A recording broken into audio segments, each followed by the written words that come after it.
Hello? Yes. Salam. Salam, you are live on air, my friend. Go ahead. You are a Muslim, right?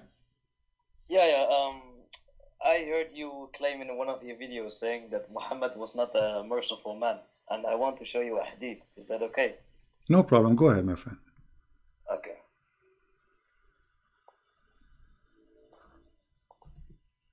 I will send you the hadith. No, just read it for me. I know all the hadith. Anas said 80 Meccans came from the mountain of Al-Tanim against the Prophet ﷺ and his companions at the time of the dawn prayer to kill them. And the Apostle of Allah took them captive without fighting them and set them free. Wow, that's Is that amazing. Okay. So what is your response? Okay, I will answer you. So, which book you are reading from, my friend? Sahih Muslim and Sunan Abi Dawud. Okay, so you agree with those books, right? You approve them. Yeah, but we're talking about this topic right now. I know, but you are approving those books. So you will not say I don't believe in those books. Okay. Habibi, we're talking about this topic. You're talking about what? We're talking about this topic right now. Yes, we are talking about the same topic. Here we go. I have a hadith in front of me. It says that your prophet, he killed all the children who they have little hair around their pubic area. He slaughtered all the men and even the children if they have little hair around their private part. And the hadith is in the front of you. And the guy who is reporting this saying, and this is why I was not killed. Little children. Wait, let me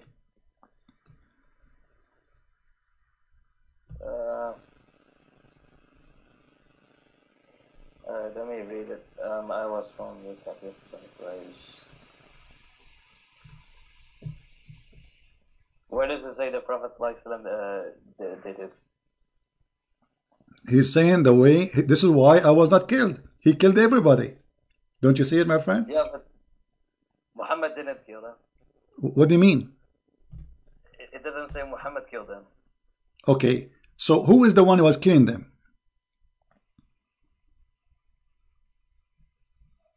Oh wait, this is talking about Bani Qurayza.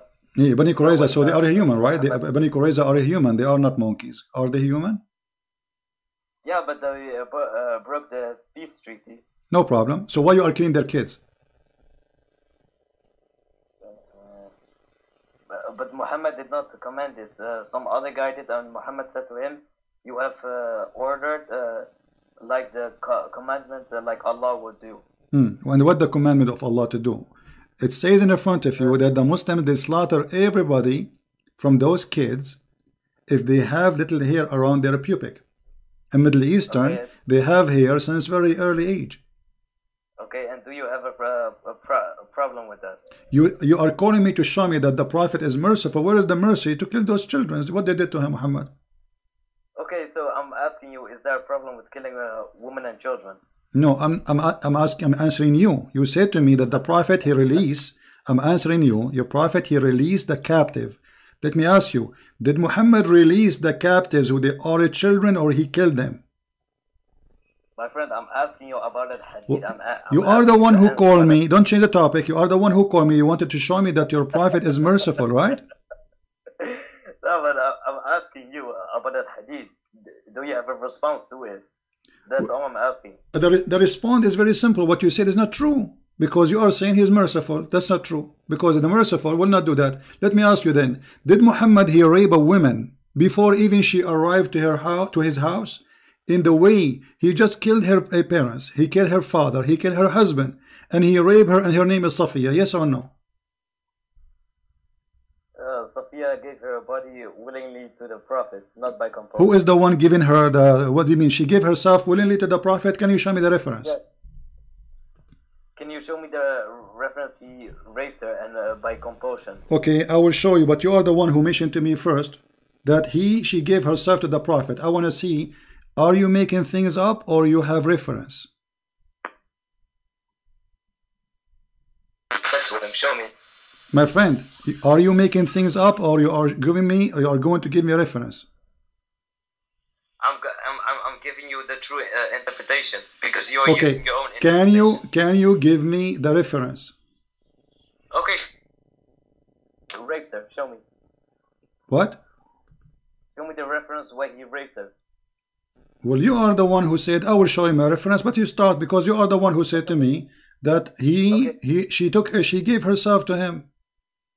Okay, what if I show you in the Bible Moses killing all the women and children and men? You can show me, no problem. No problem. You know, the Jews believe eye for an eye, and those they attacking them. You know, they are killing. They took them, they raped them, they slaved them, and the Jews they are fighting back. So now don't change the topic. Did Muhammad rape Safiya? Yes or not? Did Muhammad rape Safiya? Did Muhammad rape Safiya? Yes or not? Don't change the topic. Did Muhammad rape Safiya? Yes or not? Listen, Moses kept all the virgin women alive, and he said to them, keep them for yourselves. Okay, read the verses for me. It says, keep them. If you want to marry one of them, you cannot sell her. Right. You cannot sell her, and she have to share. Hold on. She have to shave her hair for a period, so he will not get close to her until she is healed from what happened. She is a prisoner of war. This is what the Bible says, and I challenge you to read the verses you are quoting for me. Look, we have no problem to read our verses, and I challenge you right now in front of everybody to read the holy chapter, and we will laugh at what you said, because there it says that if you want to marry her, and you cannot sell her, you take her as a wife, and if you don't want her no more, you let her go free. Does it say that, or I'm lying? My friend, if you rape a woman in the Bible, then you have to marry her forever and pay 50 silver to the That's a big fat lie. That's a big fat lie. Don't change the topic. There, if you lay down with the women, not rape a woman. If you lay down with the women, which means she agree, because the women she don't agree, she will scream. The Bible say that clearly. Secondly, you're a prophet. He said the same, and you keep jumping like a monkey from a place to a place. Let us go one by one. I will stay with you until tomorrow, my friend. One by one. Does it say, you're quoting for me from the book of Moses, does it say that if you have a slave, you cannot sell her again? She have to shave her hair, and if you don't want her no more, you let her go free. Does it say that? My friend, according to your Bible, the father have to sell her daughter. You see, it's you who sell his daughter. You see, the Muslims when they the Muslims they say things which they are incapable of even knowing. He quote and he keep jumping. Look, he topic from topic to topic. Okay, you want to talk about selling women? You want to talk about selling women? Do you want to talk about women sold by the father? Say yes. Say yes. At the end of the day, you came, what? What topic you want to talk about? Why you keep jumping like a monkey from a place to a place? What the topic you wanna talk about? You kept doing that. I'm not the one. You see, you called me to speak about your prophet, the prophet of mercy, and suddenly you jump about Moses, and then suddenly you jump about etc. So you keep changing. So tell me please, what topic you want to talk about? Okay, let's talk about satanic verses. Satanic verses, no problem. Here we go. Go ahead. I want to ask you what the problem is with Muhammad receiving the satanic verses and Allah abolishing what he threw in. Okay, so you agree that Muhammad he received satanic verses? Many of the majority of the scholars and tafsir say that this story of Al-Gharanik is a fabrication. But so you just said, everybody heard you. What is your problem with the prophet receiving satanic verses? Yeah, I do it because Ibn Ishaq and two other early books say that he received satanic verses. All right. So can you tell me the story how Allah abolished those verses? How Muhammad he said those verses and how Allah abolished them? What do you mean? Will he receive verses? What the verses? About Alat, Manat, and Al-Uzza. Yeah, what he said about them? Basically, he was like praising the gods of the pagans, and later on he said, no, the pagans were happy with it, and later on he said, no, this is from Satan and not from God. Okay. And I want, okay. So you agree with that? Yeah, because it's in Ibn Ishaq. But wonderful. The majority of the scholars and tafsir say it's a fabrication. Wonderful, my friend. We just heard all of you. What's your name, if you might say, so I can call you? Mahdi. So your name is what? Mahdi. Mahdi. Okay, Mr. Mahdi. You're welcome. I'm glad that you called me. You sound like a nice gentleman guy. Let us not to change the topic, please, one by one. You said you agree with the topic. You agree that the Prophet he received satanic verses. But it doesn't say in the Quran that Allah, he said, can you make Quran like this? Can you make Quran like this? Right? Does the Quran says that? Asking you what the problem is with Muhammad receiving satanic verses. I'm telling you the problem. If the Quran saying nobody can make Quran like Allah Quran, and Muhammad he received Quran from the devil, and he did not recognize that this is not Quran from the devil. That's mean anyone can make Quran, including Shaitan. Yeah, because it was like 3 verses. It's like meaning one verse that. It doesn't matter. It doesn't matter. Muhammad he thought it's a Quran, and Muhammad he recited as a Quran, and the Quran says nobody can make Quran like the Quran. So how the Prophet of Allah could not recognize that this is not Quran? Yeah, because Jibreel, Muhammad thought that he was receiving from Jibreel, but Shaitan, like he was tricking him into receiving these verses. That's wonderful, guys. Shaitan, he tricked Muhammad and he made him receive those verses. How he tricked them? I have no idea. I don't know. I wasn't there. It's not mentioned in the. Is it true that that Shaitan he come to him in the image of Jibreel?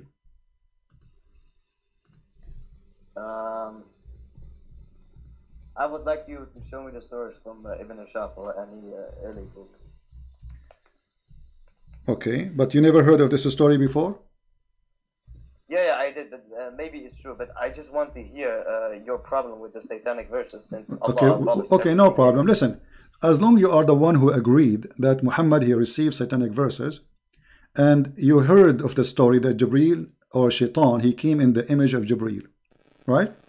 How and what is our guarantee that not all the Quran is from a guy who came in the image of Jibreel and he's Shaitan?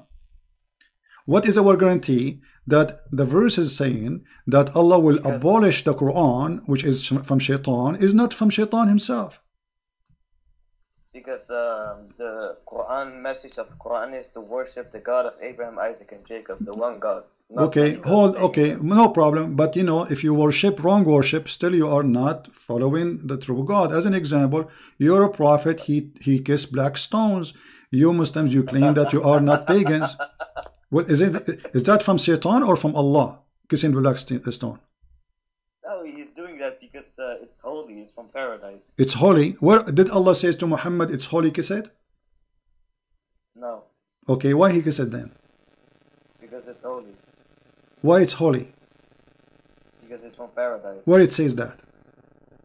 It doesn't say that. Where it says that it is holy stone and it is coming from paradise, so we shall kiss it. Where it says that? Did Allah says that to him? No. So who said that to him? No, because in reality it's holy because it's from paradise. Okay. That's the reason it's kissing. So if a stone is coming from paradise, that make it holy. Yes. Okay. So when you go to heaven, you are going to kiss everything in the ground? No, that's different. That's when we are in heaven, but we are talking about the earthly life. What do you mean? We are now in the earthly life. We are not in heaven, so that's different. What? So what? If it's a stone from heaven, I mean it's a stone, and kissing a stone will make you a pagan person. Let me ask you: did this stone have a duty, or it's useless? What? What do you mean? The stone, you see, we are talking about Muhammad receiving satanic verses, and obviously Muhammad he received a lot of satanic verses. One of them is the kissing the black stone. So this stone, is it useless or useful? If you touch it, then Allah on the day of judgment will forgive your sins. Okay, guys, if you touch the stone, Allah will forgive your sin. All right. The hadith says, if you touch the stone in the Yemeni corner, Allah he erase your sin. How and why Allah will erase your sin for touching a stone? Because that's how Allah is making His creation. If He wants to do that, then He is gonna do that. It's His decision. What? It's a stone. You see? I mean, how easy it is. Just touching a stone will make me lose my sin. Yes. Okay. Why? What is the logic in that? What? Okay. Okay. Why? If you touch, explain to me. Why, if you touch the stone, is going to erase your sin? What will happen exactly? Then on the day of judgment, the stone will. Allah will make the stone rise, and the stone will say to Allah, this person, as such a person, touched me, and then Allah will forgive him and allow him to enter paradise. That's wonderful. So the stone now became a mediator between the man and God. Is that correct? Sorry? The stone is going to intercede for you. Yes. Okay, but isn't it the Quran says in that day there's no intercession? By his permission. Except by his permission, and the permission given to the stone? What are you talking about? He gives permission to the stone. He gives permission to Muhammad. Okay, so the stone is a person, because you are saying now the stone is going to speak, and the stone is going to have a tongue, and the stone is going to have eyes. Is the stone is a person? According to the Quran, our hands and feet will also speak. Don't change topic. Is the stone, because you said the stone is going to have tongue and is going to have eyes? Yeah. Huh? Yeah. Same for Allah says in the Quran that our hands and feet will, on the day of judgment, will speak. And maybe this is metaphorical, but the stone literally is going to speak, correct? It is not. Okay, not metaphorically, no problem. Okay, no problem, not metaphorically. So the stone is going to witness for you in the day of judgment.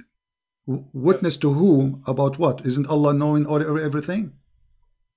Oh, my friend, that is very stupid of you to say. I can raise 1,000 questions for you if you... No, we are talking about making satanic verses. What is my guarantee that this stone story is not from Shaitan? Let me show you something. Did Umar ibn Khattab, he say that you are a useless stone, there's no harm and there's no benefit from you? Did he say that? You said if Prophet would have not kissed it, I would have not used it. Thank you very much. But he said, you are a useless, harmless stone. Yes or not? It is not useless. He said that. He said you no doubt that you are a stone, can neither benefit anyone nor harm anyone. Did he say that or not? That is not true. It does benefit, because Allah will forgive you. So you are saying Umar ibn Khattab, he did lie? No. Okay, if he know, well, he said the hadith in front of me, and you speak Arabic. Yeah, but that's Umar ibn Khattab. That's not the Prophet. Okay, but if Umar ibn Khattab saying something not true, it's a lie then. No. What do you mean no? Either you agree with him or you don't agree. No, did he tell the truth when he said that? Did he tell the truth when he said that this stone is useless? Yeah, he said that, but the Prophet ﷺ did not say that. Okay, so the Prophet contradict the the teaching of Umar ibn Khattab, correct? The Prophet's teaching contradict the statement and assumption of Umar ibn Khattab, yes. Okay, so Umar here was lying. No. What he was doing? He made his own assumption. Okay, how a person who is living in the time of the Prophet all this time, he thought that the stone is useless, and now he is practicing kissing a stone, yet he knew it's useless. Why? How come nobody? How come none of the Muslims says to him, "Don't say that. It's useful"? Because the stone, it's literally a stone. It doesn't. It will benefit us, but Umar ibn Khattab wasn't talking about this benefit on forgiving sins on the day of judgment. He was talking about the benefit of that the stone is like a stone. It doesn't do anything to anyone. Okay, hold on. He is saying, unless because the Prophet, he kissed you, I'm kissing you. He is saying you why he is saying it's useless. Kissing you is useless. So this is about now and later. Kissing you is useless, but you said the one who touched the black stone is going to witness for him in the day of judgment. Umar ibn Khattab is getting your Prophet busted, saying it's not true, it's a lie, it's just a stone. No, he's making his own assumption. So he is making false assumption, correct? His assumption is not true. No. Yeah, it's a false assumption. So let me go. So if we go in the Quran, it says that Allah is going to delete what Shaitan he put in your mouth. What Allah will delete exactly? Everything Shaitan through verses. What everything? How we will know what he will delete? How we will know that this verse itself is not from Shaitan? Because Allah will delete everything. Okay, but how we know? How we don't? If Muhammad here is receiving already satanic verses, that means it's possible. It's possible Allah is not really protecting Muhammad. Do you agree? Because if Allah protecting Muhammad, then how he receives satanic verses? Because in the verse 52 it says tamanna, which means desire and not recite. That's one thing. And another thing is when we look at the message and the teachings of Quran, like Allah says, do not oppress the orphans, teach them good, be good to your parents. None of this can actually come from Shaitan. When Shaitan reveals verses, he obviously is going to make disturbing teaching. Disturbing teachings with false messages like worship the pagans. Okay, so you are saying to me, if we find disturbing teaching in the Quran, that will make it satanic, correct? My friend, I'm asking you, if we find a lot of good teachings in the Quran, well, Shaitan, he will deceive you. Satan, he will deceive you. As an example, Satan, he might come to you and says, I am like now. Let us say, if I asked you, is the Ahmadiyya as Muslims? No, of course not. Okay, so, but the Ahmadiyya, they speak, the founder of the Ahmadiyya, he's claimed that he is the Messiah. He claimed that we should do good, we should do righteousness. Here we go. So your logic is not a true logic, because here we go. This guy, he never said go and kill. Actually, he's better than Muhammad. He never says go and rape and kill. He says do righteousness, go give donation, etc. This is the teaching of Ahmadiyya. So if we compare between the Ahmadiyya teaching and Muhammad teaching, Ahmadiyya will win. Yet you claim that the Quran is the book of God because there is righteous teaching. Let me ask you, according to the Quran and the interpretation of the Quran, can you have sex with your daughter out of marriage? Doesn't the Quran make a long verse saying, forbidden unto you are your fathers, sisters, and etc., etc.? Right. Making incest forbidden? Correct. But the Quran too says وَجَعَلْنَاهُ نَسَبًا وَصِهْرًا, and this is the interpretation. Actually, before you call. No, I don't care about interpretation. I care about the facts about Quran and Hadith. You don't care for the interpretation. That is very good. So, if we ask you who is going to give interpretation, you say me, you. Sorry.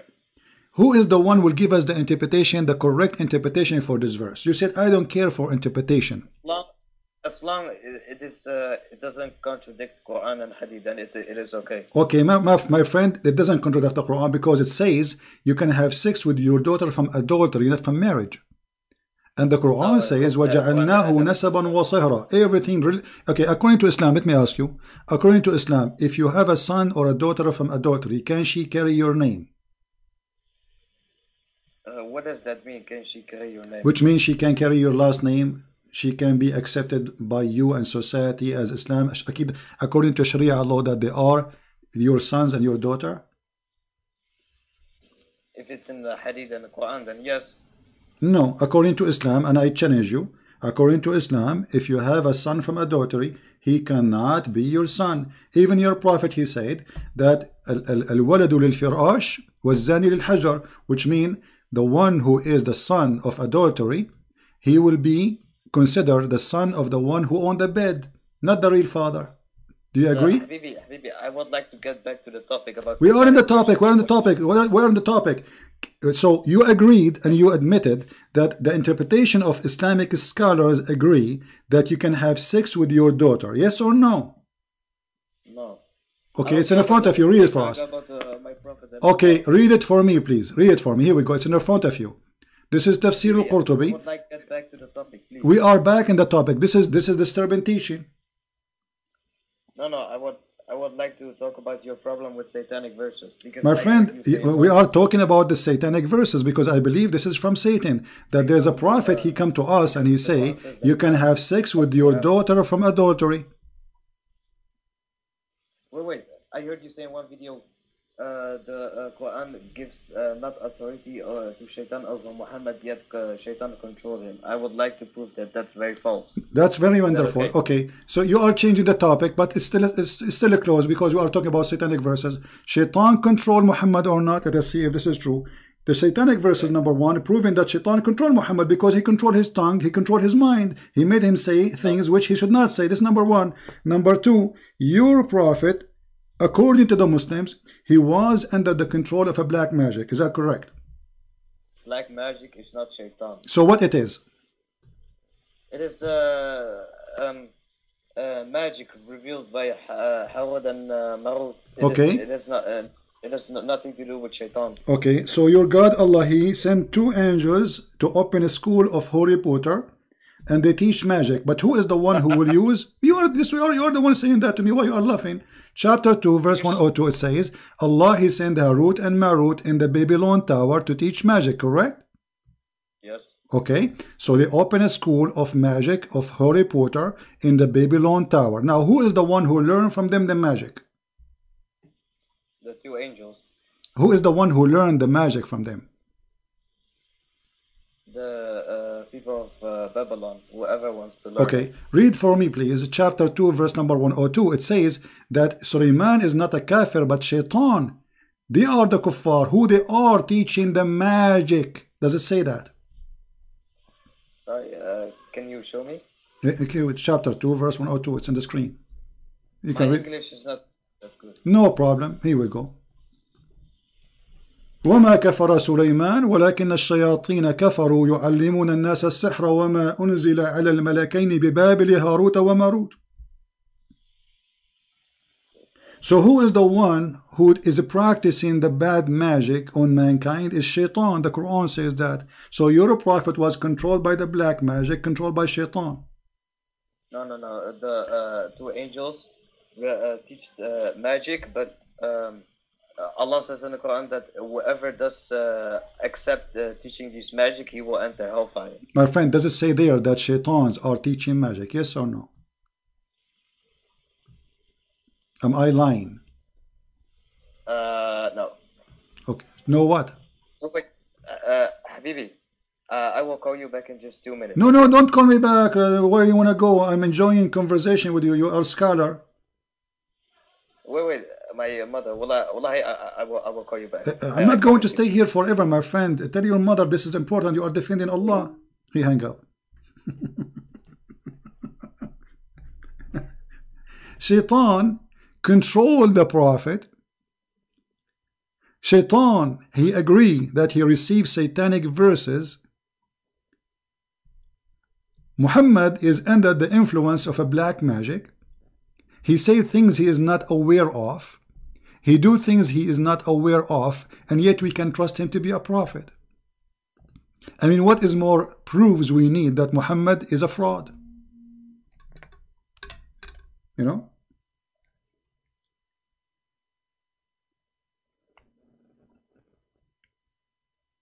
We have a caller. I don't know. This is a different caller. We want to take the same person. We want the same person to call, please.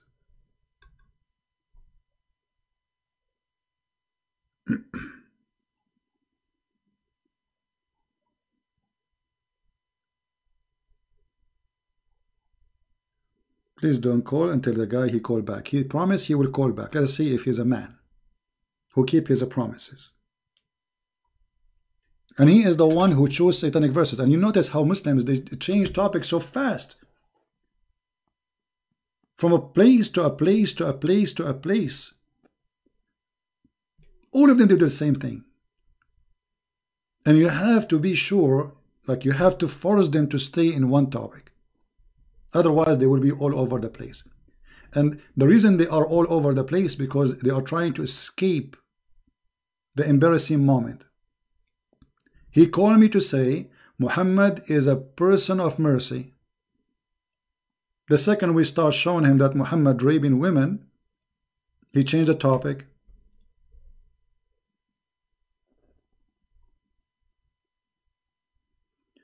My voice is on and off.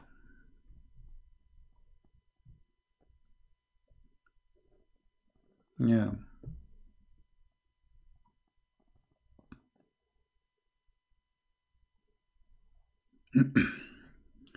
Yeah, I apologize. My voice is on and off because the internet is bad. So you have to be. Here we go. He's calling back. Look like he is keeping his promise. That's good. Hello? Hello? Yes.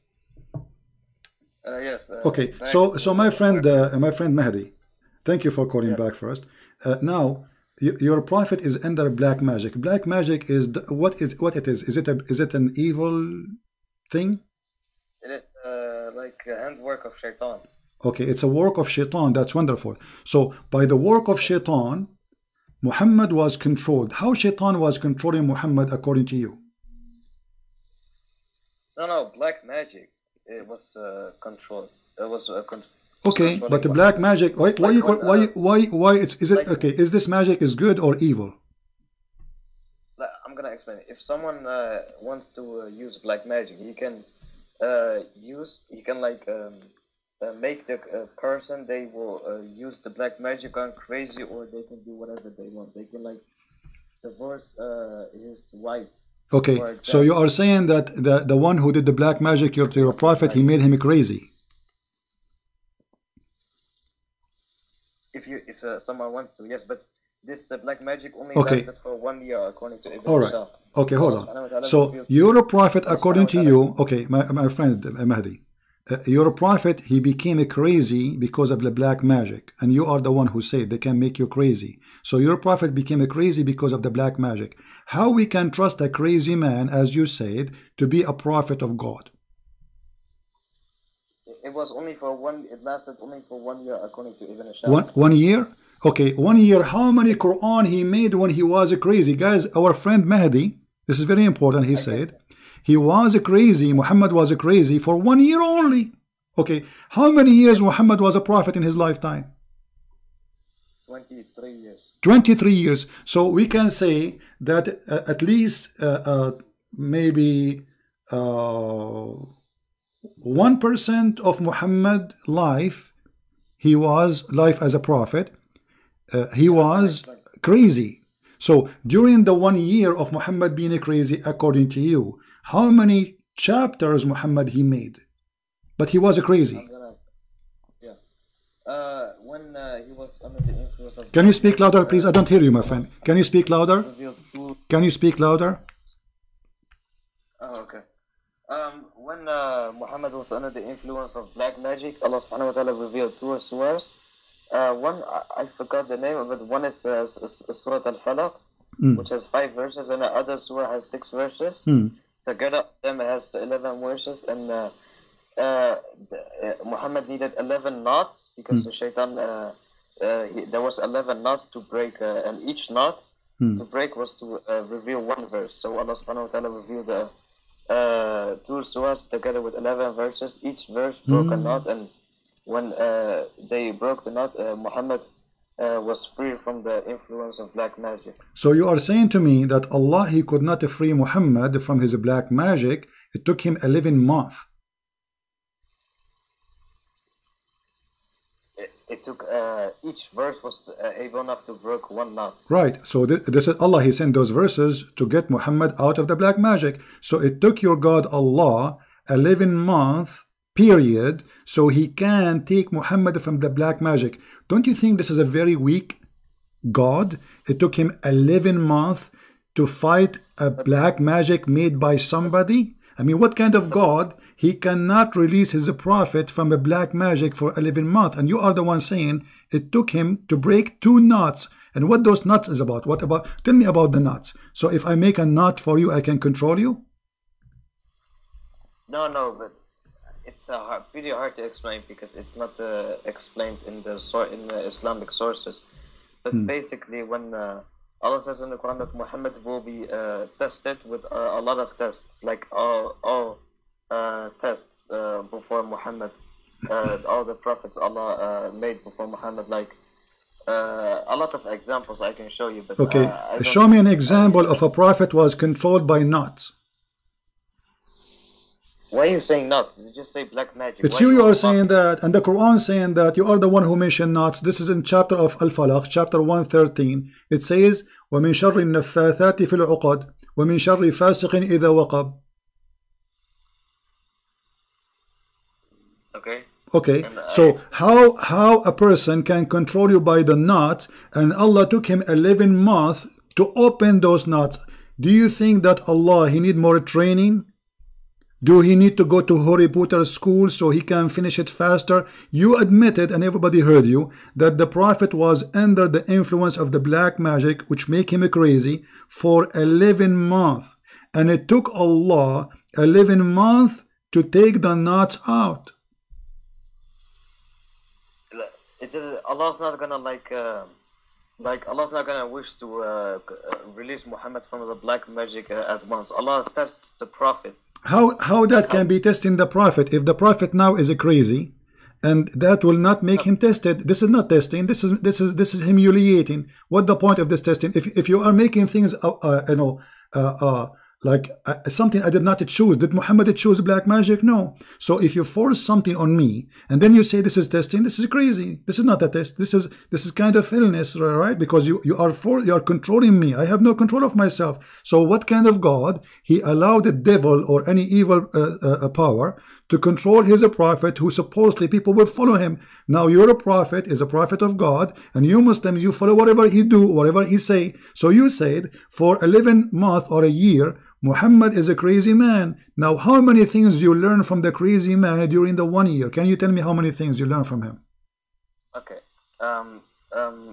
When Jesus was in the desert, he was tempted by Satan for 30 days.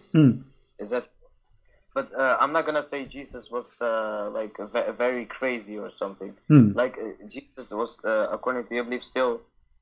He overwon that temptation by Satan. No, you see the temptation there, Shaitan, he offered him things. Jesus, he refused. So he did not control Jesus. He did not make him do things. He did not make him say things. So Shaitan, he is just offering things. Jesus said to him, it's been said, you know, don't test your God. It's been said, don't do this. It's been said, don't do that. So this is just a conversation. Temptation is Shaitan now offer me, let us say, to go and do gambling. This is temptation. Did I do it? No. So this is a temptation of offer. Here we have your prophet is under the control of the devil, and you agreed it was for a period of 1 year. So I'm asking you now, why Allah allowed the devil to do that to Muhammad, who is going to be followed by Muslims? Now listen, did Muhammad did something crazy when he was under the influence of the black magic? Yeah, he was like doing imagining that he had sex with his wives while he did not. All right, that's wonderful. So how that can happen? And don't you think that this is mean that Muhammad, he lost his mind? A man, he imagined himself having sex, but in fact he did not. So what he was doing? No, but this is talking about this daily life, like Muhammad receiving revelations from Jibreel. Like imagine Muhammad getting revelations from Shaitan for 1 year. First of all, if that was true, then Jibreel would have said to Muhammad after 1 year that you should delete all these verses you said because you were under the influence of Shaitan. Okay. And Allah subhanahu wa ta'ala said he abolished everything that Shaitan threw in. That's so wonderful. Nothing is by That's wonderful. So according to you, that Muhammad was delivering satanic verses for a year, and then Jibreel, he came and he tell him, oh, those are satanic verses, we have to delete them because they are bad, they are not from Allah. Okay, how come Muhammad did not notice that this is from Shaitan? I'm not telling you he received revelation from Shaitan for 1 year. I'm saying maybe but Muhammad was not under the control of Shaitan. He was under the control of a person casting his spell on Muhammad for 1 year long. Not Shaitan Muhammad getting revelations for Shaitan. But you admit that Shaitan, he gave him revelation, but you do not know. I'm telling you if. What if? No, you said in the beginning. No, my friend, you said in the first thing you said to me when we started this topic, you said that yes, you agree that Shaitan, he gave him satanic verses and Allah deleted them.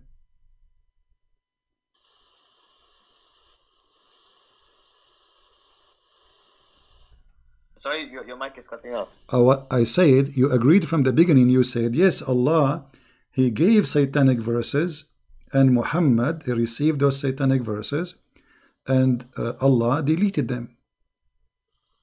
Allah gave satanic verse to Muhammad? So Shaitan gave satanic verses, and Allah, he deleted them. But when we look at the satanic verses, in Ibn Ashaq and the other early sources, it only mentioned the verse of Alat, Manat, and Al-Uzat. It doesn't mention other verses. Imagine like Muhammad was, if Muhammad, I think 100% not, got the revelation from Shaitan for 1 year, then it would have also mentioned that. That is wonderful, guys. But you see, the Quran never mentioned that this is about the satanic verses, the one you are talking about. It says Allah will delete whatever Shaitan he gave, correct? Yes, but when we go to the not interpretation, but like Ibn Ashaq, life of Muhammad. All right. It talks about the verse. So you are basing your belief. You are basing your belief in Ibn Ishaq or in the Quran? Both. Both. So if Ibn Ishaq he said that he received more satanic verses, then we have to accept that, correct? Can you repeat that? If Ibn Ishaq he said that Muhammad received many satanic verses, then we have to accept that. Ibn Ashaq never said Muhammad. Okay. Well, the Quran said that Muhammad he believed that the sun set in murky water. Why Allah will say such a stupid thing? This must be Shaitan. What do you think? Okay. Does the Quran say that the sun sets in the murky water? Yes or no? In the Quran, don't you know? Okay, but first of all, Allah never says in the Quran that the sun sets in a murky water, except when narrating someone's story. Okay, what the story says? It says he found the sun, right? Yes. Yes. Okay, he found the sun where? He traveled and he found the sun setting in the murky water. Then he traveled again. Thank you. And he found so who is the one is talking? Is Allah. If Allah he says he found that, that's mean he is reporting what he found, not opinion of the guy. If I say to you, Mr. Mahdi, he went to Baghdad and he found Baghdad very dusty, or there is a sandstorm. So I am not telling you what he is saying. I'm telling you what he found, which means this is what is true. Yeah, because Al-Baghdad is not in space. That is very stupid example you just gave. What do you mean? Well, what do you mean? Does the hadith confirm the Quran in chapter 18, verse 86? If there's a hadith, you are saying, if there's a hadith? Yeah, and I'm asking you, does the hadith confirm chapter 18, verse 86? I don't know. Do you know any hadith confirm it? Anyways, there are two narrations from Abu Dahar, Abu Dahar only. No one narrates this. Aisha, Anas bin Malik, only Abu Dahar, which is suspicious. He says that Muhammad said the sun sets in warm water, Hamia, but in chapter 18, verse 86, it says that it sets in murky water, Hamia. It's the same word. Hamia and Hamia is the same, my friend. Hamia and Hamia is the same. No, they are not the same. No, it's the same. Go and open the dictionary and you will see it's the same. Both is a hot water, and it's a murky. So the hadith, aren't you the one who says, okay, don't you Muslims, you say that if the hadith confirm the Quran, we accept it? Okay, does the hadith say that the sun goes underneath Allah's throne, which is above the 7 heavens, but chapter 18, verse 86 says it sets under the lowest heaven? Isn't that a contradiction? No, hold on. Okay, hold on. Allah, okay, the sun go in the murky water, but where is Allah is located? Sorry? Allah, where is Allah is located? That's not the question. This is the question, because the sun is going under the throne of Allah, correct? According to the hadith, according to chapter 18, verse 86, if it's literal, then it doesn't. Okay. No, I'm asking you, where Allah throne is located? Allah's throne, above the 7 heavens. Is it located over the water? Yes, but in chapter 18, verse 86 says it sets on the lowest heaven, on earth. If it's literal. No, my friend, okay. I want you to read, okay, my friend, let us do this. Oh, wait. Do you accept your prophet explanation, or you don't accept your prophet explanation? No, my prophet didn't say that. The one who fabricated this hadith, he did not know that Muhammad said that All right. Allah is above the 7 heavens. Okay, no problem. Let us see. I'm going to show you a hadith in the screen, and you tell me,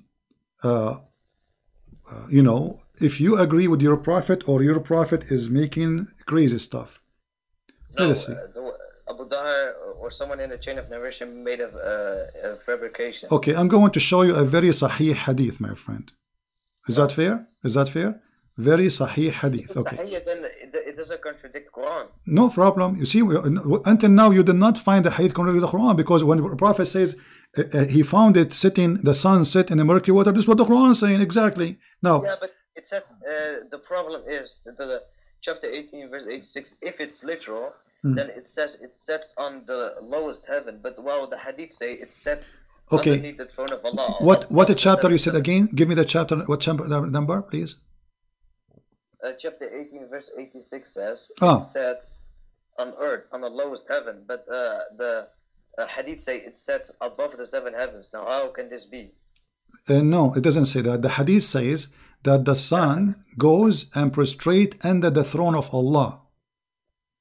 And the Quran is a contradiction to that if it's literal. No, hold on, no. Yes. Okay. Habibi, okay, let us read the verse. Chapter, you said chapter 18. I will go to chapter 18 in front of everybody. Chapter 18, correct? And what verse you want me to open?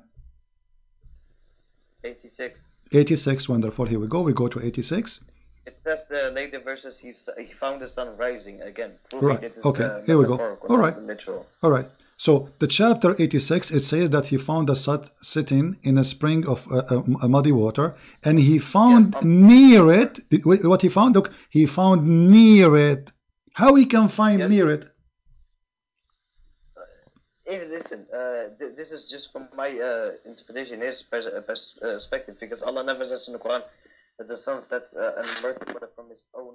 My friend, it says it's Allah speaking, not the guide. Allah, he said, until he reached the sitting place of the sun. Where is the sitting place of the sun? I do not need to go anywhere. I can, right now, as I speak to you, I am next to where the sun set, because sun set everywhere. So it says here that he go in a journey. Allah want to tell us a story about this man. He went in a journey and he followed away, and he keep going until when he reached the sitting place of the sun, and he found it sitting in a spring of a muddy water. So this is a report about a point of arrival. It says the place where the sun set, but this is mean that Allah believe that the sun set in a certain place, not everywhere, because he keep going, and this guy, he spent years in travel. This is not about one day, like from the morning or after. This is years of trip. So he explored the whole world. He arrived where the sun set. He found it sitting in a spring of muddy water. Can you tell me how he saw it in a spring of water? This is not my thing. I'm asking you, does the hadith come from chapter 18 verse 8? Yes, exactly. Yes, exactly. Here we go. The hadith says that your prophet said that he found it sitting in a murky water. Exactly the same. No, it doesn't say that. Okay, read it for me. Here we go. Why is it on the screen? Here we go. I will put it for you on the screen in a second. Here we go. And this is not a da'if hadith. This is sahih chain hadith. You see it? This is sahih. So I was sitting behind the Messenger of Allah, who was riding a donkey while the sun was setting. He asked, do you know where this set? I replied, Allah and his apostle know best. He said, it's set in a spring of warm water, Hamiyah. Yeah, and chapter 18 verse 86 says dark, like a muddy water. How can it's the same. Hamiyah and Hamiyah is the same word, my friend. Hamiyah. No, okay, what Hamiyah mean? Okay, what Hamiyah mean? Hamiyah means boiling water. Correct. And this is a water in the ground, correct? No, it can mean any type of boiling water. So what are you saying, that your prophet saying that the sun was sitting in a dish? Well, I'm asking you, it can be any type of boiling water. It doesn't mean where. My friend, Hamiyah, the Quran have many ways of recitation. Some recitation says Hamiyah, some says Hamiyah is the same word. You can open the dictionary right now. And if we go right now, listen, if we go, okay, listen. So your prophet, he said here, hot boiling water. The Quran, according to you, says boiling and murky. Correct? This is the difference. What is the big deal? He did not mention to you the word murky. He confirmed. He confirmed. Okay, did he confirm? Listen. Did he confirm that it's sitting in a spring of water? Yes or no?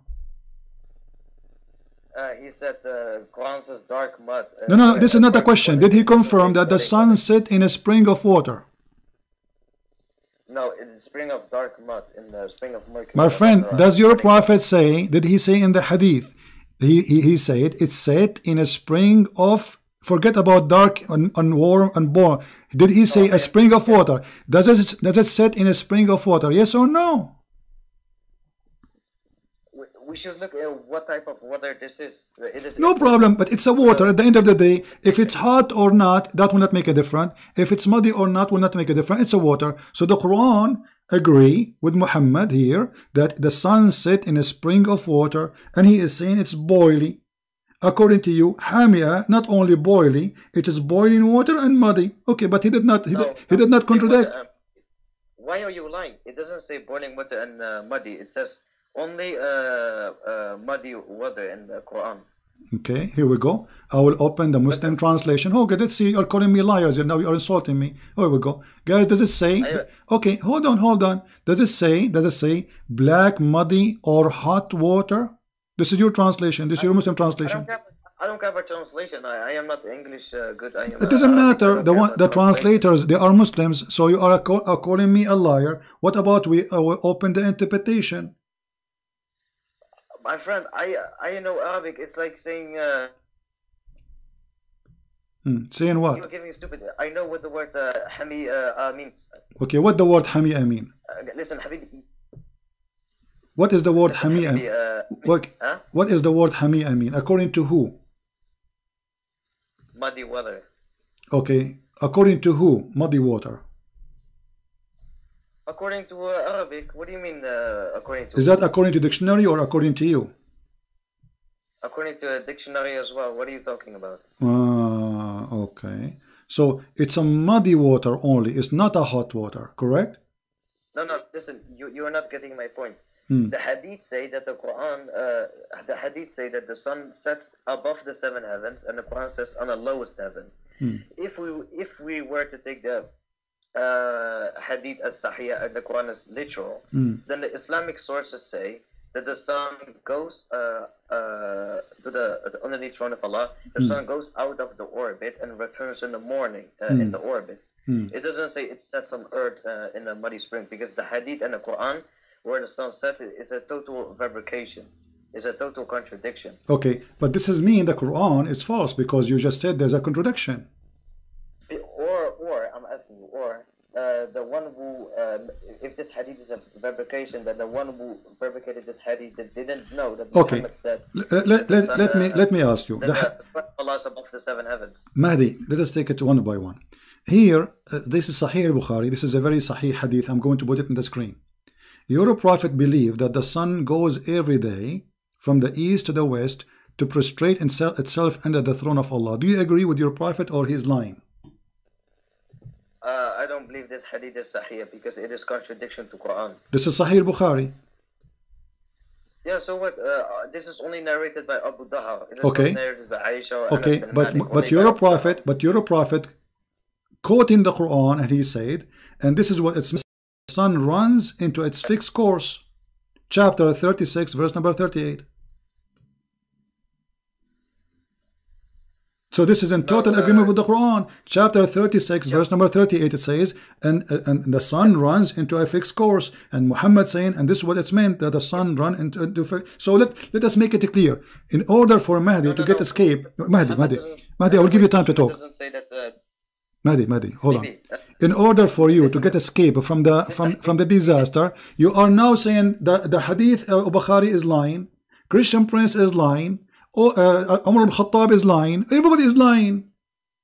Habibi, listen to me. Chapter nowhere does it say Muhammad said this is the meaning of the statement of Allah. It says that. Read it, my friend. Read it in front of you. Read it. This is your prophet saying that.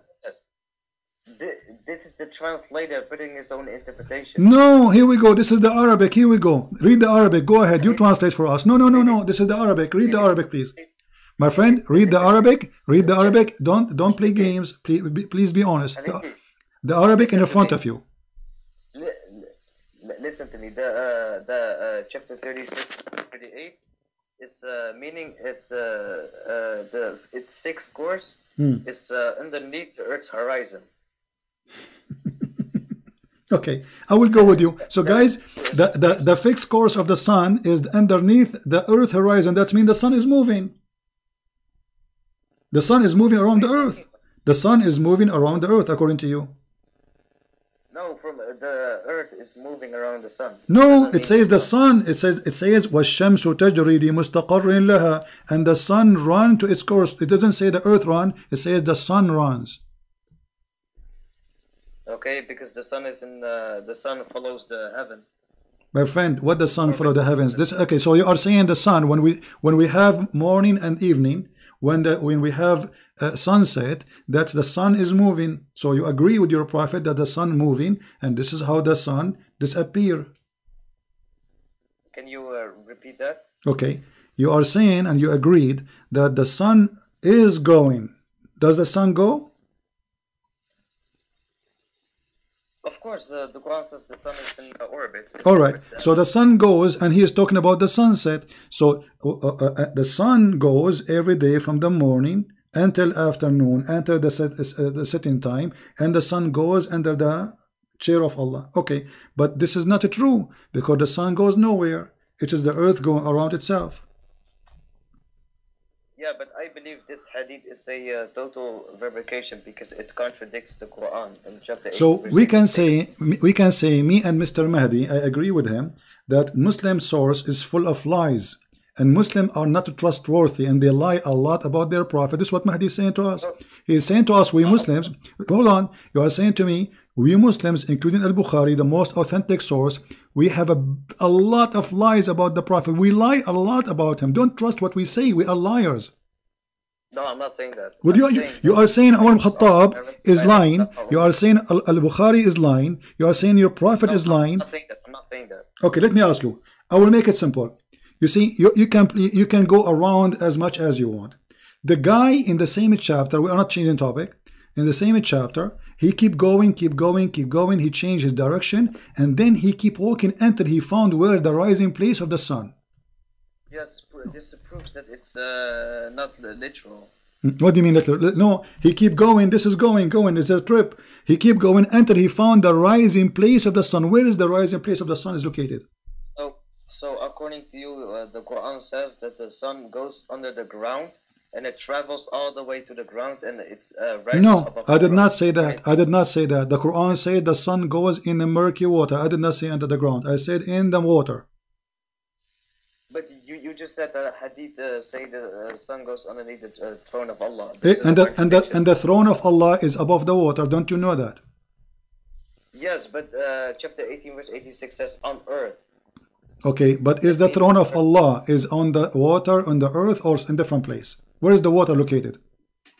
It doesn't matter where the water is located. It matters where the sun sets. Okay, no problem. Where is, okay, no, it's matter. The throne of Allah is located where? Is above the water. Where is the water located? It sets above the seven heavens. My friend, no, hold on. The throne of Allah is upon the water. Where is the water? Is in heaven or down in earth? The heaven, the throne of Allah is above the heaven. So in the heaven, Allah throne over the water in heaven. The water is underneath the throne of Allah. Okay, and where is the water located? Above the seven heavens. So there is a sea above the seven heaven, flying, and Allah in the top of it. There, Muhammad explained this.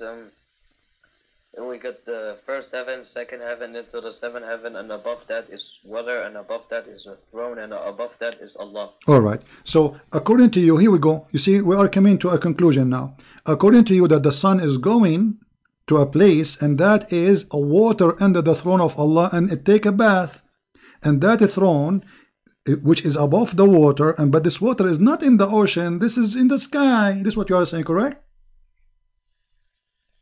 In the heaven, yes. Okay, so you agreed. So you agreed now finally with the Quran that the sun dip itself in the muddy water. What this muddy water is not in the earth. My friend, you are not getting my point. The Quran makes a total contradiction to what the Hadith says. So what we are getting from you that you Muslims believe and you agree that you have too many contradiction stories about what your prophet said, correct? Is it?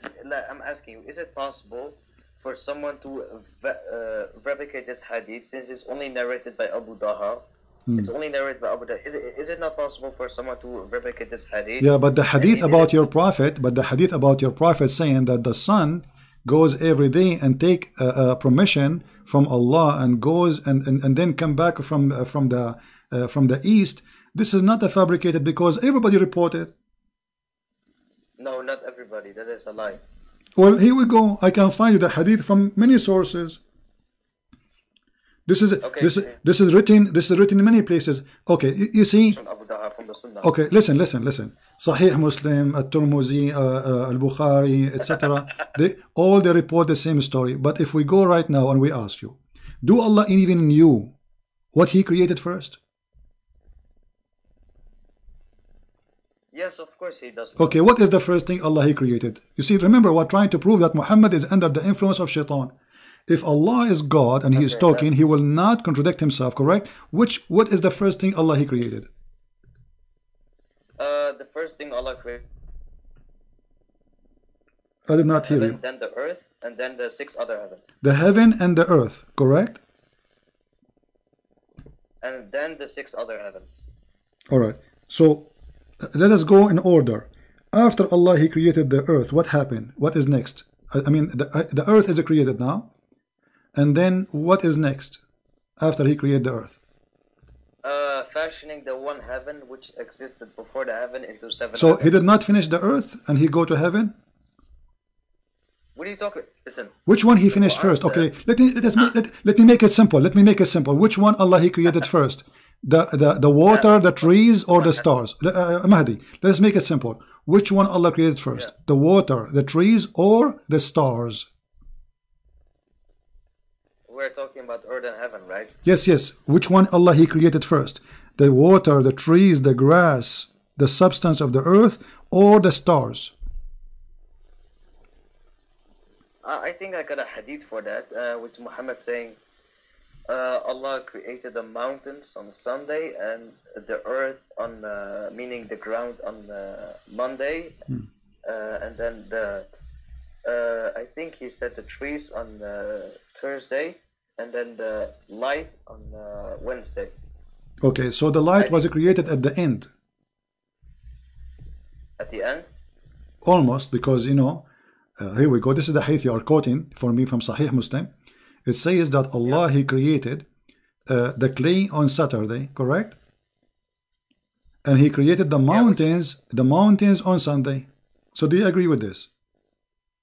Of course. Okay, and then after He created the trees in the mountains in Sunday, He created the trees in Monday, and then He created the entire labor in Tuesday, created the light in Wednesday, which means after He finished the earth, He went and He created the stars, correct? Let me read this. The mountains is the first, trees is the second. Then Allah says He finished the entailing labur. In English means He finished everything else, the hard work. So first the mountains, then the trees, and then He finished everything else, and then He started to create the light, which in my understanding is like Allah created the light, like just not with the creating stars, but there's 2 interpretations for this. The sun and the moon. Tell me. Don't escape that, please. What does light mean? He created the light in Wednesday. Don't tell me it's not what light. What is the light for the earth? The sun and the moon. Okay, so it is the sun and the moon. Okay, no problem. So Allah, according to you, and you agree with this, that the first thing created is the clay in Saturday, then the mountains, then He created the trees, and after that He created the light and the stars. Well, that's wonderful. But let us go to the Quran and we will see that Muhammad must be receiving satanic verses, because Muhammad Because Muhammad, okay, because Muhammad he says, here we go, chapter 79, verse number 27. You can open the Quran from your side. It says, أأنتم أشد خلقا أم السماء بناها رفع سمكها وسواها وأغطش ليلها وأخرج ضحاها. And then read the translation. Are you more difficult to create, or the heaven he constructed? He raised it high, and he has equal ordered its night covered by darkness. He created the night and the day. And after that he spread the earth. And after that he made the grass and the trees. And after that he created the mountains. So this is totally different order from the hadith. Which one you take now? Which is different. It says he darkened its night and extracted its brightness. I believe that this is talking about the stars and not talking about sun and the moon.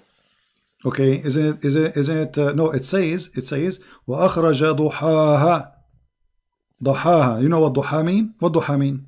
When the sun is what? Come on, you speak Arabic. What ضحى mean? So don't tell me it's about the sun. So he here speaking about he created the heaven, he raised it above, he made the night and the day, and after that he made the earth flat, and after that he made the water come and the posture of the earth, which means the grass and trees, and after that he put the mountains. But this is totally the opposite order from the hadith you said you agree with. Let's see, the hadith it's well, you don't have to mention the heaven, because it says here he darkened its night and brought out its brightness. I believe that this is about the stars. My friend, is the sun is a star. It says duhaha. What the word duhaha mean? Yeah.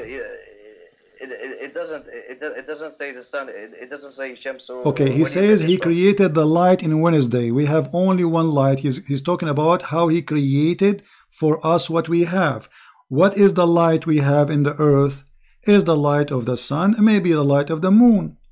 Yeah, but the Quran doesn't say the sun for the light and the sun, the light for the okay, earth. no problem. But when the light is created, you see the Quran says clearly that the first he created it was the heaven, and then after that, after he created the heaven, he lifted up, and then after that he made the day and the night, and after that he made the earth flat. Correct? Made the day and the night. Where do you read that? It says in chapter 79, verse number 30, 29, 28. It's in front of you. 27. And then after that, he put the mountains. So here the mountains is coming at the end. In the hadith, the mountain coming in the beginning. Here the water is coming as... Let me read that.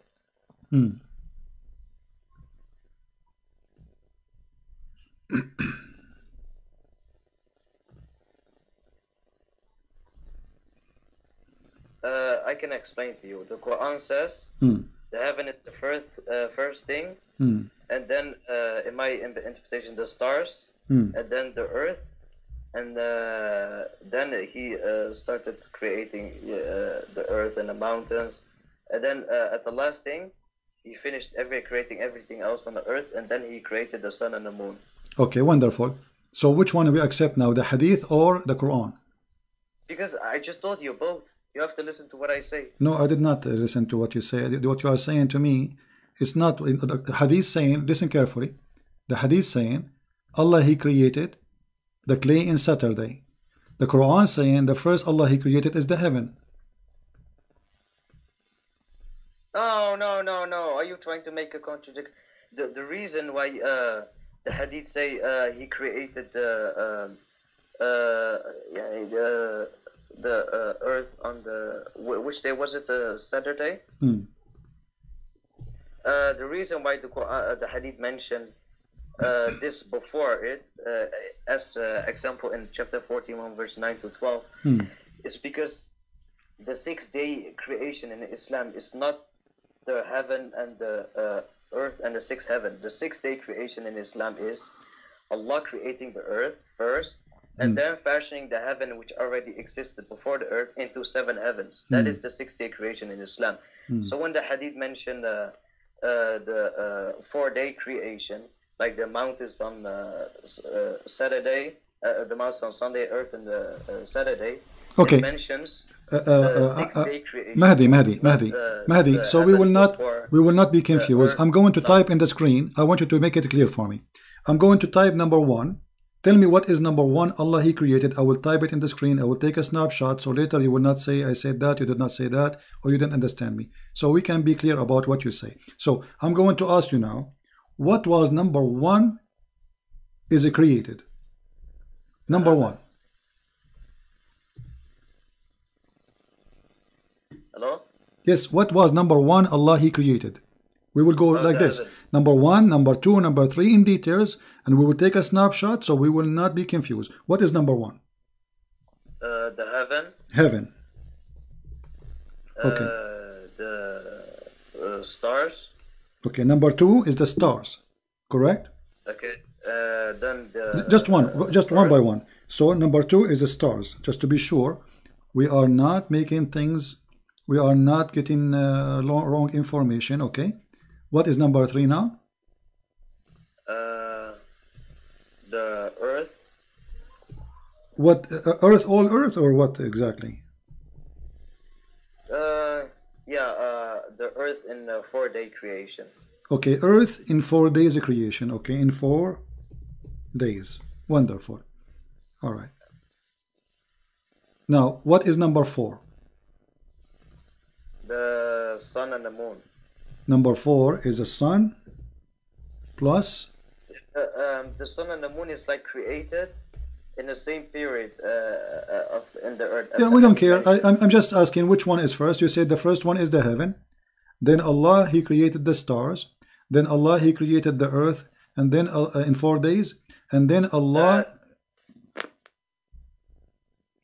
The hadith basically mentioned the earth being created in the same period with the my friend, don't explain to me now. I want you to give me the orders. When you say the earth is created in 4 days, what do you mean the earth is created in 4 days? What is exactly created? Everything in the earth? Substance, as the Quran says. What is okay? When the mountain was created in this chain in front of us, when the mountains was created? I think you should write on number 3. Okay. Earth, sun, and the moon. Let me erase number 3. Okay, number 3. Let's just make it larger. Number 3. Okay, so number 1 the heaven, number 2 the stars, and now number 3 is what? The earth, moon, and the sun. No, give me details. What, moon and sun? The earth, when He created the earth, He finished all the work on the earth, or He just created the earth? He finished all the work on earth in 4 days. Okay, so did He created, then number 3, He created water? Do you agree? And trees? Plus? Yes. Plus trees. And then when the mountains was created? And the mountains too? Yeah, all in the same period of 4 days. Okay, plus mountains. All right, that's wonderful. So this is number 3. And then what is number 4? The number 3 is the sun and the moon and the earth. No, you said to me already number 3. You told me number 3 is the water, the trees, the mountains. Yeah, the substance of the earth and the sun and the moon. This is all number 3? Yes. But which one will be first, the water or the sun and the moon? The water. The water. So that means we keep it in order. Number 3 is water, trees, and mountains, and then number 4 is sun and moon. What is next? Anything else? Let me see.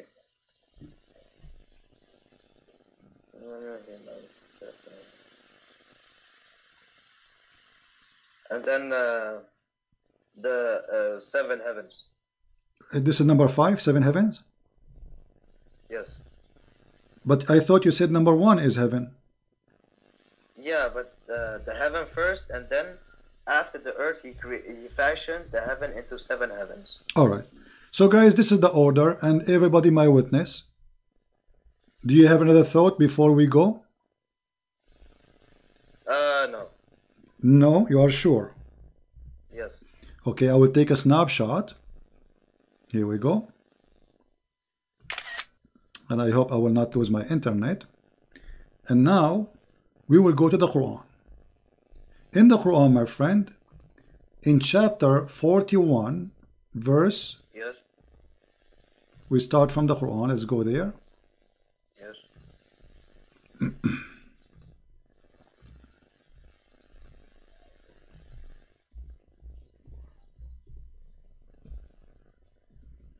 Allah subhanahu wa ta'ala fashioning the heaven into no problem. Just wait. Everybody saw what you said. Yeah. Okay. This is the Quran says. أَأَنْتُمْ أَشَدُّ خَلْقًا أَمِ السَّمَاءُ بَنَاهَا. Are you more difficult to create, or the heaven he constructed? So what at first? The heaven. رَفْعَ سُمْكَهَا فَسَوَّاهَا. So he raised it above, in order. And then he made the lights and the darkness, which mean the moon and the sun. No, it doesn't say light and darkness. Okay, my friend, it says that he made night and he made a day. It says that in front of you. Does it say the word night and the word day? Duhaha, the daytime. We can open the interpretation. No, duhaha is when he spread the earth. Stop lying. Okay, here we go. He said the stop line. I'm going to open interpretation. What interpretation you accept?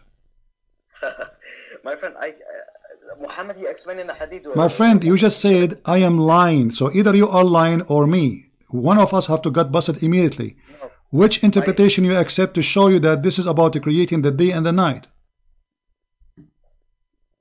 I believe myself that this is about creating the My stars. friend, you just said to me, you are lying. You accuse me of lie. This is a shame. Shame on me to lie. So now, if you are sure this is what it's mean, what interpretation you accept? My friend, I don't use interpretation. I use Allah, Muhammad. So why you don't accept? And are you saying interpretation they will agree with me and they will not agree with you? What do you mean? The Quran and the Hadith is very clear. My friend, don't tell me what do you mean. Why the Islamic scholars they agree with me, they don't agree with you? What are you talking about? I'm asking you, does it say that this is mean he created the day and the night? You said no. Because this is what they think. They think, so they are stupid, they are lying. Ibn Kathir is lying, Al-Qurtubi is lying, Al-Jalalain is lying, all of them they are a bunch of liars, and you are the only one who is saying the truth, correct? No, I'm saying this doesn't specifically have to mean the sun and the moon. Don't tell me don't specifically. Based on what? If we go right now to the dictionary, what the dictionary says about duha? It means spread. This is talking about the earth. Why are you lying? Well, I have all the interpretation in the world in front of me, and all of them they agree with me. This is Tafsir Ibn Kathir, and you speak Arabic. Can you read for me Ibn Kathir? My friend, I don't care about Ibn Kathir. Okay, so Ibn Kathir accused you to be a liar because he agreed with me. Okay, what about Al-Jalalain? They can be wrong. Okay, so Ibn Kathir is wrong. Okay, Ibn Kathir is wrong. What about Al-Jalalain? He's wrong too. He says, and you can read it, أبرز نور شمسها وأضيف إليها الليل. Does it say that? So Al-Jalalain is a liar too. Okay, what about At-Tabari? Why do you have to mention scholars? I just because you are accusing me of lying. One of us is lying. So the scholars they are lying too. No, they're not lying. They say what they think. Ah, so why they think they don't speak with Arabic? They are from Afghanistan.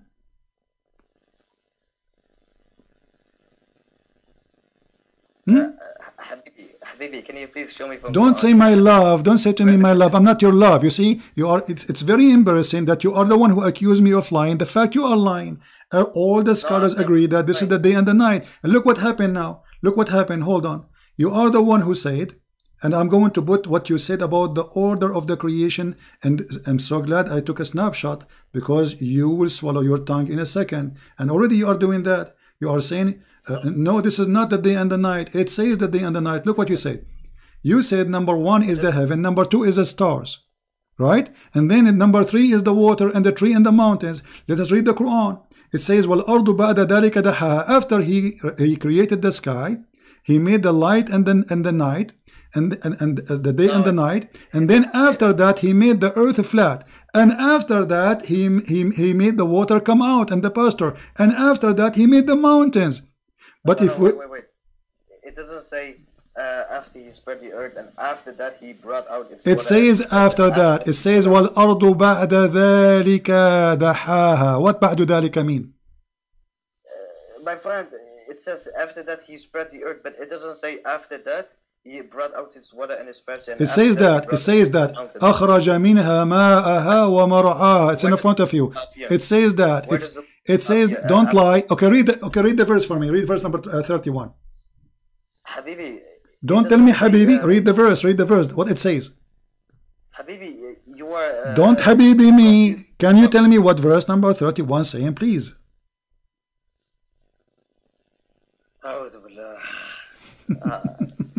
Now I understand why scholars like Muhammad Hijab do not debate you. Muhammad Hijab is a scholar. Muhammad Hijab is an idiot. You know more than him.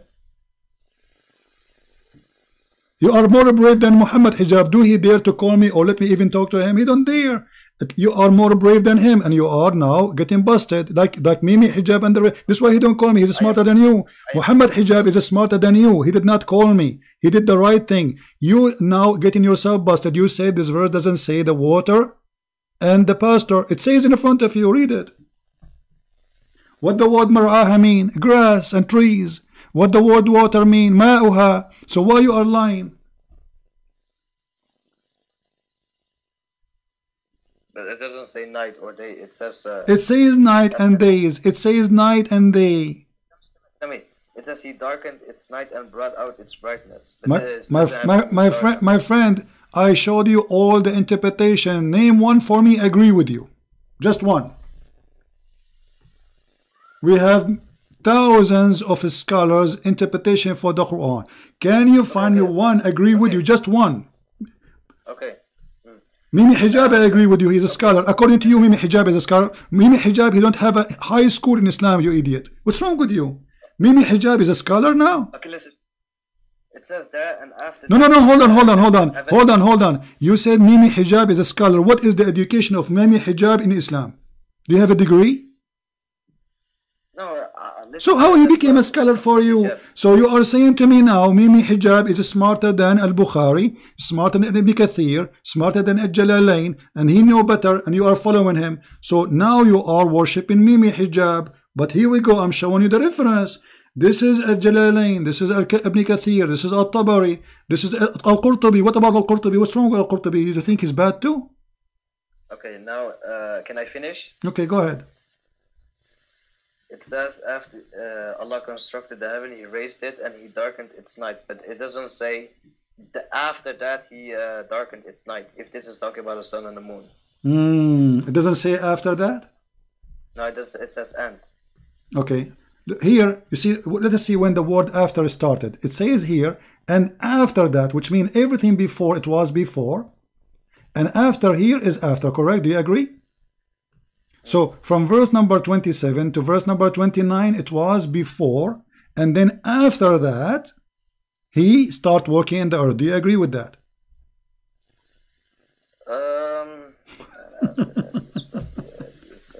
I mean, it's simple. Sorry? It's very simple. Does it say in verse number 30, and after that, which means whatever before happened, it was before. Yeah, but it says after that he spread the earth. It doesn't say after what? After that what? After what? After that what? I'm saying it says on the chapter 30, verse 30. It says after that, but after that on the next verse it doesn't say after that. It just says and. No, he continue. It says and after that, and he continue after that. After all of this, after he made the sky, after he left us up the sky, after he made the day and the night. And after that, he made the earth flat, because the ha mean earth flat. And after that, he made the earth, he brought the water and the substance. And after that, he made the mountains. So the last thing he created. Your mic is cutting off. Huh? Your mic is cutting off. Can you please? I'm saying the Quran make it clear that first Allah, he created the sky. He made the day, he left the sky up, he made the day and the night, and after that he made the earth flat. So after the word after that, anything after, and it says and. So he continued about after that. And he brought water and pasture for the earth, which means grass and trees. And mountains. This is all belong to after that. You don't need to repeat after many times. So, and after that he did the following. So the last thing in the chapter number 79 Allah created was the mountains. Do you agree? The last thing he created was the mountains? Yeah. That is a big fat lie. What are you talking about? It's in front of you. No, it doesn't say then he created the mountains and that was done. Creation. Okay. The verse here, does the chapter speak about the creation of the whole universe? Yes. So here it says, Allah, he created the heaven, verse number 27, and then he left it up, and then he made the day and the night, and after that he made the earth flat, and after that he made the water and the grass and the trees, and after that the mountains. So what is the last thing was? Maybe it doesn't say he created, first of all, it doesn't say he created, like when we go to chapter 41 verse 9 to 12, it says it mentions the whole 6-day creation as mentioned in the hadith, which day was created at first. Then we get a detailed explanation of order creation. So first was the... My friend, why you are changing the topic? Does it say that the last thing he mentioned here, it is the mountains, yes or no? Yeah, because it is not mentioning the 6-day creation, that is why. Okay, but he is giving you now in details. Who care about the 6 days of creation? No. Okay. He's not giving... Okay, let me ask you. What he's doing. Allah, he finished the earth first or he finished the sky first? The one heaven. Okay, chapter 2, verse number 29, it says, Allah, he created everything in earth first, and then he went to the sky, and he finished the sky. So which one of you is lying? It doesn't say that. It says that. He created you. Listen, Habibi, listen to me so I can explain. Okay, go ahead. It says he created the earth, and then he went to heaven. Okay, so and what he did? He said he created everything in earth, correct? Everything. Does it say that? Yes, of course it says that. Okay, so let us make it clear. Guys, it says that. Take note. He agreed finally. It is he who created everything in the earth, and then he went to the sky. Correct? Yeah. Okay. He went to the heaven, so the heaven was already created. No problem. But what he did, but the heaven was not finished, correct? No, it was finished. He fashioned the heaven into 7 heavens, so he made other 6 That means it's not finished. That means it's not finished. So he made them after that. He made them 7 heavens. So the earth is done totally, and the last thing is finished. He went to the heaven, and the heaven he made them 7 skies. Do you agree? First was the heaven, then the earth, and then the 6 other heavens. Where's the scientific mistake? Okay. So now let us see. According to you, Allah created the heaven first, then he finished all the earth, then he went back to the heaven and he finished the heaven, correct? Then he made other 6 heavens. Okay, that's wonderful. If we go in the, hold on, because people will laugh in a second. People will laugh at what you said in a second, because the Quran said that Allah, when he went to the sky was a smoke. There was nothing. The smoke is referring to the nebula, because no problem. Okay. All right. Hold on. Look at this. Allah, he made mountains. This is chapter 41, verse number 10. He placed mountain in the earth. So there's earth and he placed mountain. Do you agree? Yes. Okay, and he made all the substance of the earth in 4 days, which mean water and trees. Do you agree? Yes. Okay, at this moment there was nothing in the sky. Do you agree? Because it was just a smoke. That was heaven. Yeah, there's heaven, but it was a smoke. But it was a smoke. There's nothing. There's no stars. Okay, listen. No. There was nothing in the heaven. Yes or no? To make it simple, there was only a smoke. Yes or no? No, I'm gonna explain to you what the smoke is. Okay, what the smoke is? It says, it doesn't say after he went to the heaven, he created or he constructed the heaven. Because when we go to chapter 79, verse 27 to 30, it says, the heaven which was constructed and raised. So the heaven was constructed and raised. The reason why Allah says smoke is because according to scientists, after the Big Bang, the heaven was in a state of smoke in a nebula, which is smoke, a gas for billions of years. That is but the heaven is still constructed and raised, like the Quran says. Okay, so now what is the answer? There was, when the heaven was a smoke, there was a stars or not? Yes, of course. There was a stars. Okay, that's mean that, okay, guys. Yes, of course. He said when the sky was a smoke, there was a stars. So Allah is a liar, because the verse after, look how you get yourself busted. The verse after he says, and then he complete and finished them from his creation, and he created 7 heavens, and then he decorated them with the lowest lamps. Do you see it? It doesn't say then. It says that. It says that. This is by order. Then read with me carefully. The translation in front of you. Listen. This is your Muslim translation in front of you. You lied. You said that when the sky was a smoke, there was a stars already. But look what the Quran is saying.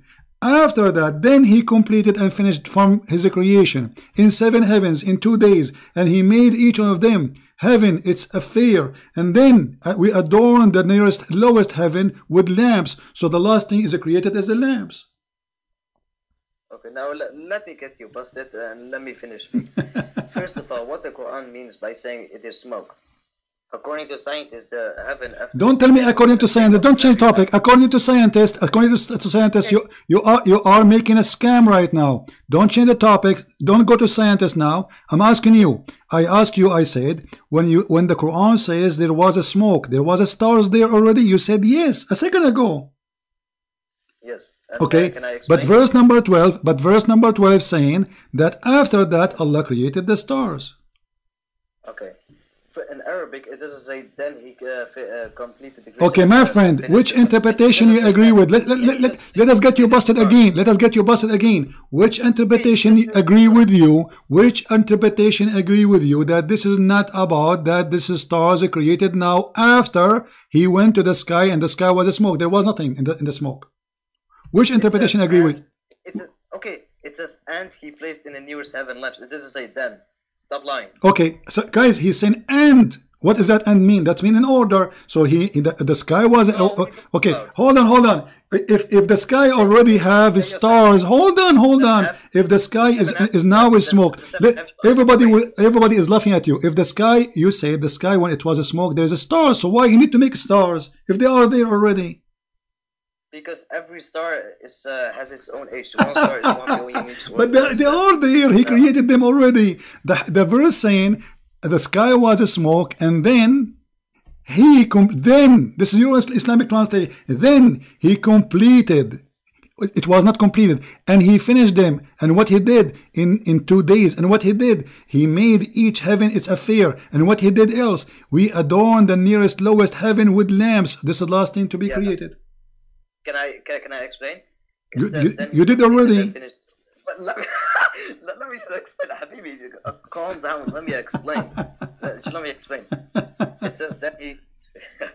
It says then he finished the 7 heavens in 2 days, and he made the heaven. He placed in the nearest heaven stars. They are separated. Completing the 7 heavens in 2 days and the stars. They are separated. I can prove that easily from Quran because chapter 2 verse 29 says he created everything on earth and then he finished. Then he rose to the heaven and created the heaven in 2 days. It doesn't say and the stars. Okay. They are separated. He created. Okay, no problem. No. Who said we are saying separated? We are saying that they are done in order. They are not separated. He is working now in the sky. He is working now. Okay, let me ask you. Why the Muslim translator he said then he completed? Why he's saying then? He's lying? because it says in Arabic thumma, and it says in Arabic. Okay. That Okay. So what thumma mean? What thumma mean in Arabic? It says it means after that. Okay. No. What thumma mean? What thumma? No. Don't tell me. Tell me what the word thumma. How we use the word thumma in Arabic. It's talking about the heaven and not the stars. This is another question. Yes, no problem. The heaven was a smoke. I asked you when the sky was a smoke, there was stars there? You said yes. Because the smoke thing is still means the heaven is constructed and built, as mentioned in the Quran. Okay. The reason why Allah said smoke is because after the Big Bang, the heaven was in a state of smoke for billions of years. So my friend. First of all, you are trying to. We are going to talk about the Big Bang after we finish with this. Let us focus in this, because the Big Bang will make everybody laugh at Allah, because Allah, He says the earth and the heaven, they were one piece and He split them, so there was earth and there was heaven. And you are the one who quote for me the hadith that Allah created first Saturday the clay. What Big Bang? The Big Bang believe the Big Bang believe. Listen. The Big Bang believe that lights was created after the clay in Saturday. And then He created the mountains in Sunday, and He created the trees in Monday. I mean, what are you? This is a Big Bang. What's wrong with the Muslims? So look how foolish what you are saying to me. You are saying you believe in the Big Bang, which believe in many millions of years, while your prophet talking about Saturday and Sunday and Monday and Tuesday and Friday. And by the way, the hadith make. And by the way, how many days the Quran says that Allah created the earth and the heaven? 6 days or 7 days? 6. So why the hadith saying 7? It doesn't say that. Wallahi, it doesn't say okay, read it. Let us count together. Let us count together. Okay. Let us count together. Saturday. This is Saturday. You see the hadith, right? Yes. Okay, Saturday. Yes. And then Sunday, this is 2. Yes. Let me put numbers so we will not forget. Okay, let me put numbers. Hold on. Okay, this is number 1. Saturday is number 1. All right. Let us make it red, because most of Muslims, they have a blind vision. They see only the moon split, but nobody see it except them. Okay, this is number 1. And then Sunday, this is number 2. Correct? Yes. All right. Now we have Monday, number 3. Now we have Tuesday, number 4.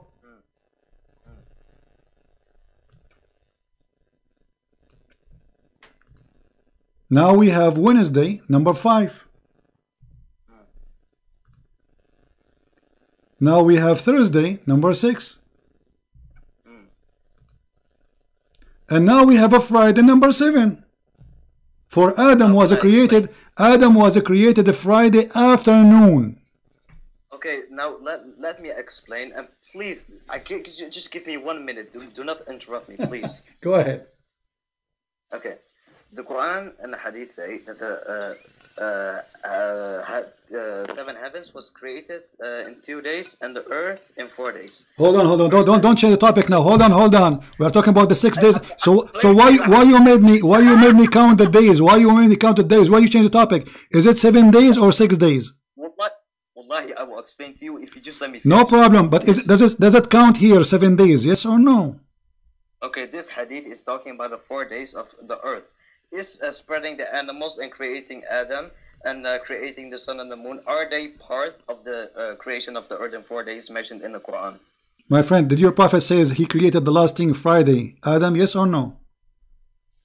Yes, but this is not referring to the creation of the earth in 4 days. No problem, but did Allah finish His creation in 6 days or 7 days? 6. Okay, but here it says that Allah is still working in Friday, and He created the Mr. Big Bang. You said to me Big Bang, right? It says a Friday afternoon and night. Okay, let me explain. Here, the hadith talks about creating the earth in 4 days. It says he created the earth on Saturday and created the mountains on Sunday and created the trees on Monday, and He created everything else on Tuesday. So these are 4 days. Creating the earth, creating the sun and the moon on Wednesday. This is not part of the earth, and causing animals to spread is not part of the earth. And Adam is also not part of the earth. So what are you talking about? But Adam is not part of the earth, he is part of the sky. My friend, causing animals to spread is also not part of the creation. The sun and moon. Really? So who is the one who created? So did he create the? When you say the spread, does that mean he created the animals or he did not create the animals? It doesn't matter. Do not change. No, it matters. It's a creation. So you are lying again. So Allah here, Muhammad aka Allah, he is saying it is 7 days. And by the way, you said to me the Big Bang. Does the Big Bang believe in the Friday afternoon? The scientists, they say that there is Saturday and Sunday and Monday, and Adam was created on Friday afternoon. That's what the Big Bang people say. Listen, the Quran says that the earth is created in 4 days. Yes, is causing animals to spread in the sun. Okay, hold on. The Quran doesn't. The Quran doesn't say that. The Quran says that Allah created the earth in 2 days. No, listen. Let me get you busted. The Quran says Allah created the earth in 2 days, and then He created whatever in the top of the earth in 4 days. Yes or no? This is referring to the 4 days in one period at the same time. How you know that? If it is the same time, why He is dividing it? Listen, because the hadith confirms. Okay, no problem. You know what? I will go with you. You are trying to get away. Let us make it simple. Which one Allah created first, the trees or the stars? Give me an answer, final answer. Trees or stars?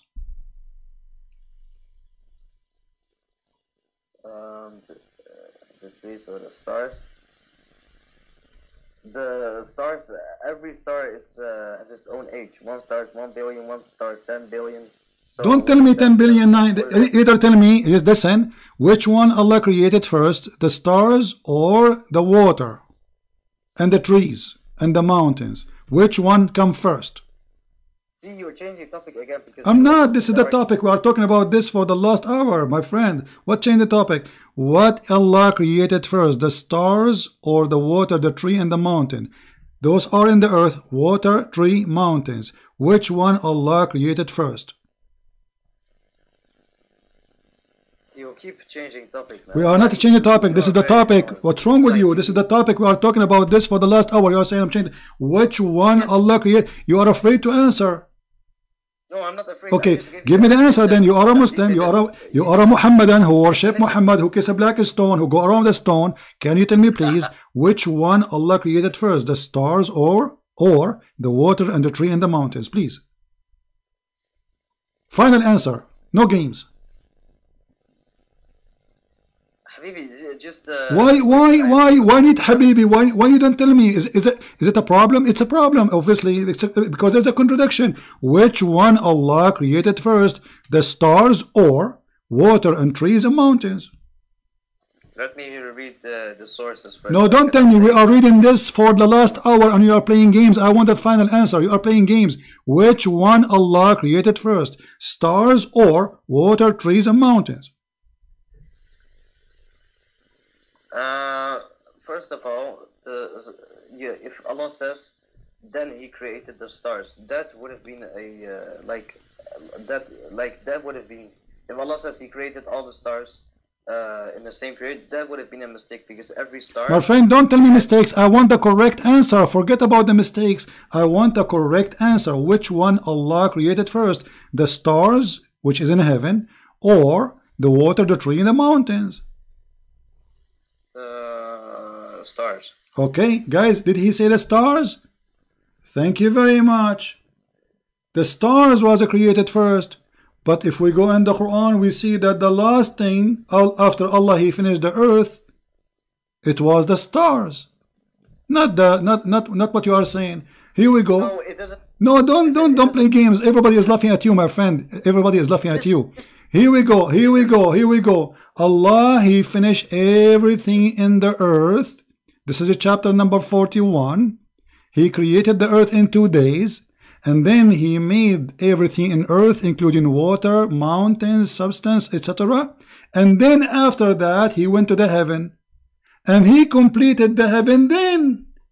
Thank you for calling me. You got your prophet busted.